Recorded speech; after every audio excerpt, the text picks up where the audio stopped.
I welcome all participants and guests of the 28th St. Petersburg International Economic Forum. Its format traditionally implies detailed and substantive discussions on the most pressing topics.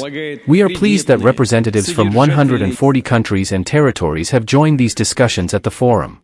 This year, among the topics, all of which are important and, as colleagues often say in such cases, certain discussion tracks, the quality of growth in a multipolar world that faces major challenges.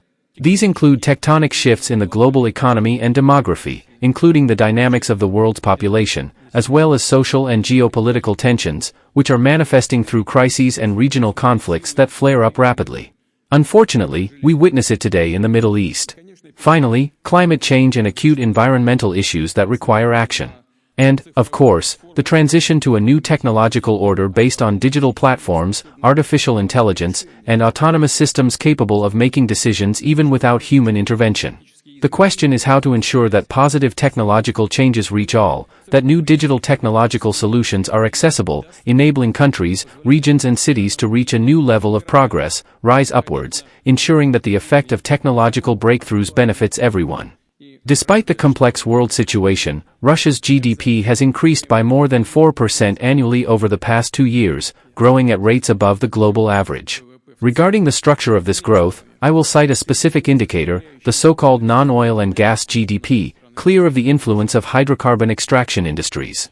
The growth of Russia's non-oil and gas GDP in 2023 was 7.2%, in 2024, almost 5 to 4.9%. These are substantial figures and more significant than the overall GDP. In other words, the contribution of the raw materials sector to our country's economic dynamics is no longer decisive. Moreover, at this moment, it has even turned negative. However, the overall GDP growth was not solely tied to the defense industry, as some believe. True, it was important, but we must carefully look at the structure of this growth. Over 2 years, positive trends were noted in agriculture, industry, the construction sector, logistics, services, finance, and IT. The perception of the Russian economy as solely resource-based and dependent on hydrocarbon exports is clearly outdated. It is fading, and reality suggests otherwise. Russia now ranks 4th in the world in terms of gross domestic product. In Europe, 1st. This is not per capita but gross domestic product, meaning the size of the economy. Still, these are very significant indicators. But achieving such results is not enough. It is important to constantly affirm the status as one of the largest economies. We must achieve moderate inflation and low unemployment. According to statistics, annual inflation has already decreased to single-digit levels below 10%. As of June 16, it was 9.6%. There's a new quality of foreign trade, both in exports and imports. The goal has already been set to increase non-oil and gas exports. To achieve this, we will develop relationships with partners, remove trade barriers, open new market niches, create infrastructures, and deepen investment cooperation. I remind you that we agreed to prepare long-term cooperation plans with key partners. A good example of such work is the Strategic Cooperation Plan with the People's Republic of China until 2030. Preparation of action plans, including with countries such as India, should be completed soon. In Russia, on the contrary, we need to focus on producing more technologically advanced, complex goods and services with a higher level of automation, with high added value, which will also contribute to improving the quality of employment in our country. And, of course, together with the partners from the Eurasian Economic Union, we will adjust customs and tariff policies to stimulate the formation of new production chains, the transfer of advanced technological solutions to our countries, which should also help improve the quality of employment and create high-paying jobs in Russia.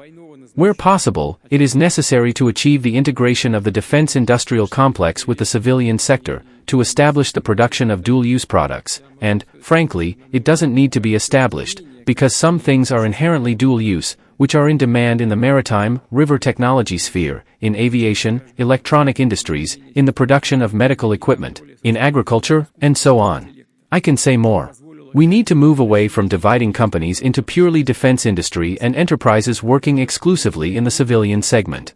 Implementing surveillance and control systems using artificial intelligence has drastically reduced the number of offenses, say, in Moscow, as well as the use of inexpensive unmanned aerial vehicles, which have become an effective means of destroying expensive equipment. We will, of course, also take into account our own negative experiences. Everything goes into the treasury for making the right decisions in the necessary direction for us. Overall, our defense industrial complex has gained a good pace. Companies and industries have increased their output, mastering new types of weapons and military technology. And again I emphasize, we will use new technological bases to enhance the combat capabilities of the Russian armed forces, modernize military infrastructure facilities, equipping them with the latest technology, samples of weapons and equipment that have proven their effectiveness in practice, in combat conditions. At the same time, we intend to develop military technical cooperation with friendly countries. And it's not just about supplying or upgrading equipment and weapons, but also about joint developments, training personnel, creating enterprises and production capacities on a turnkey basis.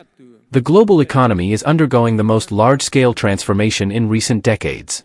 Countries in the global community are increasing their potential, changing the balance of power, and the entire economic picture of the planet. If at the beginning of the 21st century BRICS countries, for example, constituted a fifth of the global economy, just a fifth, today it is already 40% of the global economy. And it's clear that this share will only grow. This, as they say, is a fact. This will inevitably happen, primarily due to the dynamic states of the global south. It's necessary for this growth to become more sustainable, covering as many countries as possible. This requires a fundamentally new development model, built not on neocolonialism rules, where the so-called golden billion extracts resources from other states in the interests of a narrow circle of so-called elites. Not even in the interests of all people of these countries, but specifically in the interests of the elites. The task is not to modernize the old mechanisms of the globalization era. They have largely exhausted themselves or even discredited themselves. It is necessary to propose a new development model, free of political manipulation, taking into account the national interests of states. And of course, this model should focus on the needs of citizens and their families.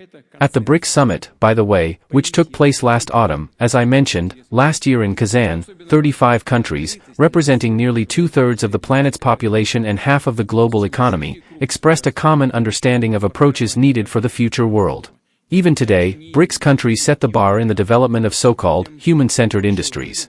Major projects are being launched to improve living environments. The BRICS states are implementing large-scale initiatives in nuclear energy and aviation, in the field of new materials and the IT industry, in robotics and artificial intelligence. And of course, we pay special attention to strengthening ties within BRICS. The mutual trade turnover of our countries has already exceeded $1 trillion and continues to grow. All this, in essence, is building blocks of a global growth platform, and they are based on key BRICS principles, which are consensus, parity, consideration of each other's interests. And most importantly, openness to everyone who wishes to join this work. Because the wider the circle of states involved in the formation and development of such a platform, the more stable and effective it will be. The greater benefit it will bring to all who understand their responsibility to the future and to future generations of their countries. Russia invites partners to contribute to the formation of a new global growth model.